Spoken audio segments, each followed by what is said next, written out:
Hello, everyone. This is Coach Glad. I'm here today to teach you how to start a business in 30 days. Today is day 3. Today, we're going to be talking about organizational chart and why that is important, finding a business lawyer, and also finding a mentor and why that is extremely important to your success. Uh, our previous lesson, our day 2, our objectives were the customer process and why that was important and why to do that first. This is going to help us as we go and move on to our organizational chart and assigning responsibilities for that. Also, we talked about why finding a certified public accountant was important. And then also your company slogan and how to really tell people who you are and what you can expect from your company in just 3 to 7 words. Today, we're going to talk about the organizational chart and why that is important. The reason why we're starting with this is very important to have order in your company. And what an organizational chart is, it's a visual diagram of the different positions in the company and how they relate to each other. It's important when you're assigning responsibilities and also just congruency, knowing who to assign responsibilities to, who to report to if there's an issue. This is very important moving forward.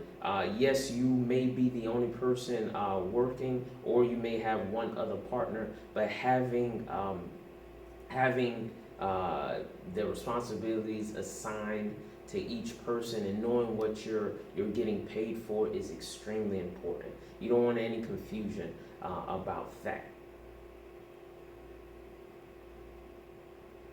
This is a rough organizational chart. Yours may be different based on what your company is doing, but for this example, we have our president, of course, at the top, and you're going to see in these little white spaces that you're going to put your name when it's time for you to do your organizational chart. The president, their job is to really envision what your company wants to be.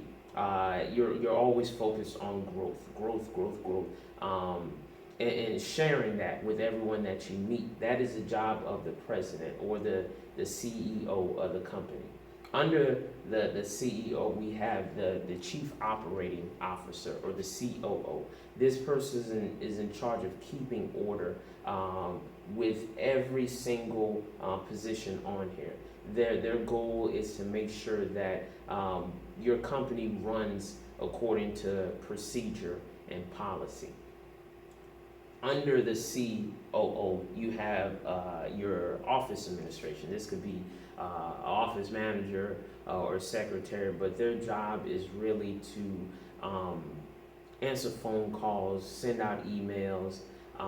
If there are any complaints or anything like that, if you have a storefront, they're the person that greets people and talks to people about your company. They're your what you would call your frontline people. And then under that, all the way to the far right, we have your sales director.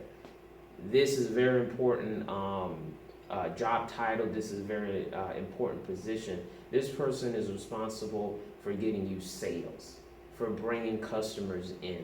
When we're talking about the customer process, this person is actually in charge of converting leads into actual paying customers.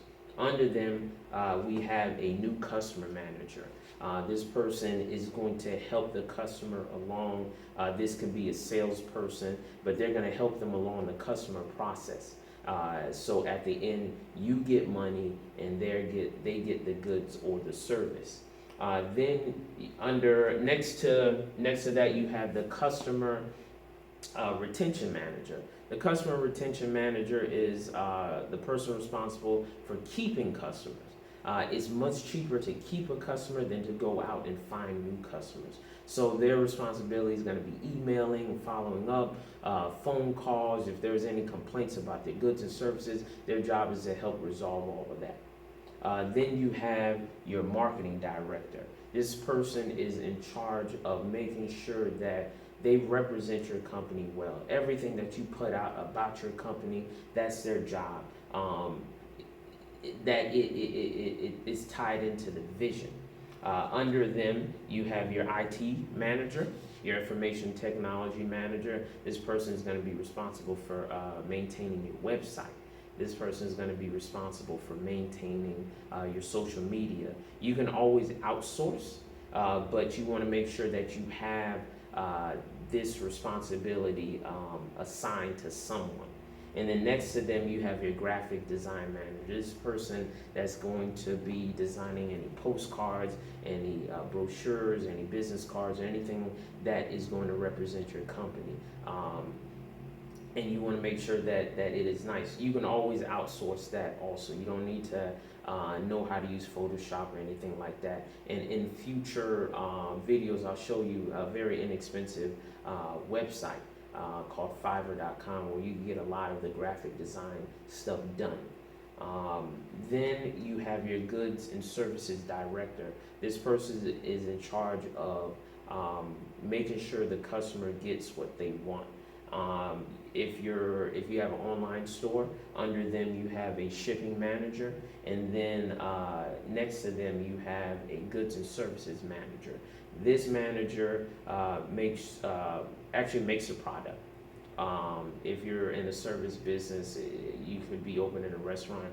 That person could be your cook or anything like that. Then probably the most important on here is a finance director.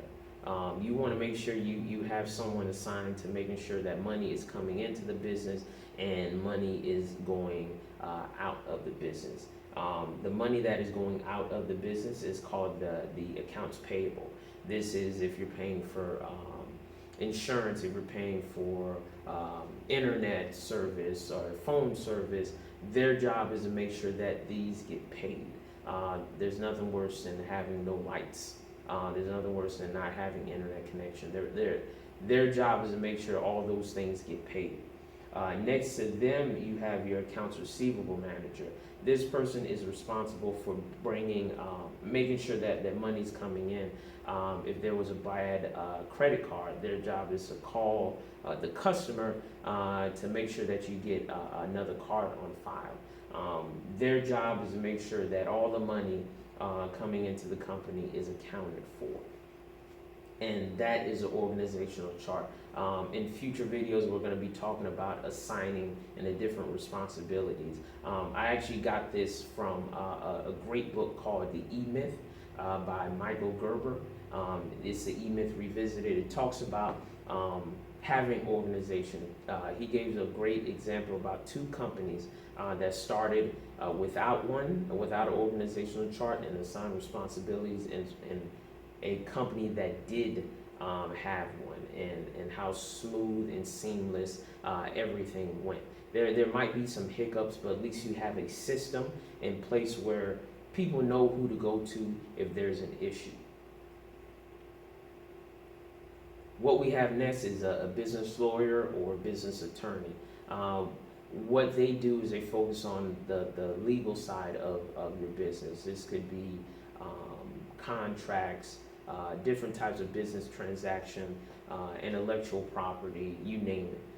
But what their value is actually on their experience, not necessarily the services, but imagine you have a lawyer that has 20 years of experience or 10 years of experience. Imagine all the unsuccessful and successful businesses that they've seen come through their doors. You're pulling on that experience, pulling on their advice, and you really can't put a price tag on it. Having a business attorney is very expensive.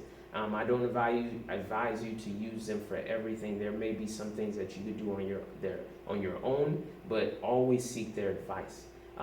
If you find one that is, trust me, they will save you a lot of money and a lot of headache. So their value is actually in the experience, not just the service. And then we have where to find a business lawyer.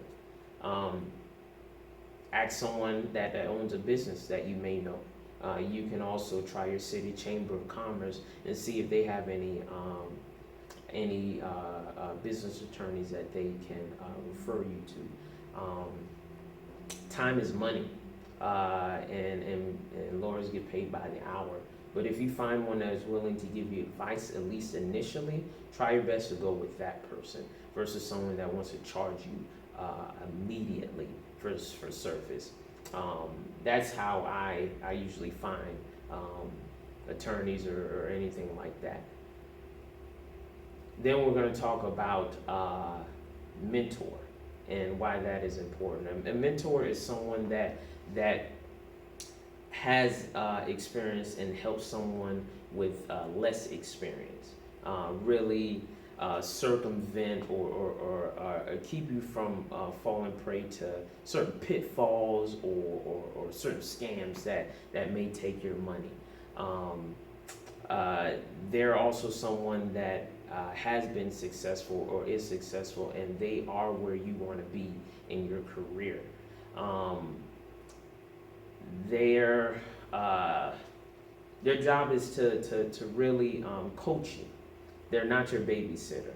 You want to make sure that if you are getting a mentor, that you are utilizing and applying the advice that they give you. They have years and decades of experience that they have paid countless dollars for. And that has some real value, especially to them. And if they're willing to give it to you for free, you have to value it too. Nothing irks a mentor more than to see you waste the time and the talent that they've accumulated, the advice that they accumulated, and just waste it. Nothing irks a mentor more. They're not your babysitter. Their job is to coach you and to help you to help yourself. They hold you accountable to whatever you say, but it's very, very important that you do get a mentor. Where do you find a mentor? Chamber of Commerce. There is SCORE. This is it's an organization ran by the Small Business Administration, and they can give you a virtual coach, somebody that you can call, set appointments, and they'll help you to stay accountable for free. I've utilized them at least initially, but you really want to find someone that you can talk to if you have any questions or something like that. Send text messages or whatever that can help you along. You can pay for a business coach. This is very expensive, but it's worth every single dollar because they can help you move your business along. Ask a family member that has a successful business and really exemplifies who you want to be and where you want to be in your career. What we also have, and I think is very, very underutilized, but it has tremendous value, is actual books, seminars, webinars, and podcasts of people that you look up to. This is a source of mentorship. I have a great friend of mine that says there are no secrets to success. If it's out there, it's in a book. And I have been able to track my success and income based on how many books that I've read, or webcasts or webinars or different things like that I've read or watched. The value, there's tremendous value there. Utilize it, and it's free. It's free. Utilize it. Utilize these books, seminars. Trust me, your business will grow because now you're able to see opportunities that you weren't seeing before, and then you have the knowledge to pursue those opportunities. So that's the end of this video. We talked about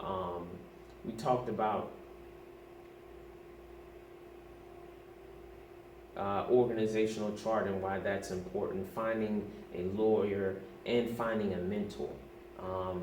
This is extremely important. Once again, if you are having issues viewing the PowerPoint, I have a link in the description below that you can actually download off of my Google Drive. Once again, please subscribe to the channel. If you like the video, hit like and share the video. If you have any questions, just email me. I'll make sure that I email you right back. Thanks again for your time. Thanks again for your time. God bless. Bye-bye.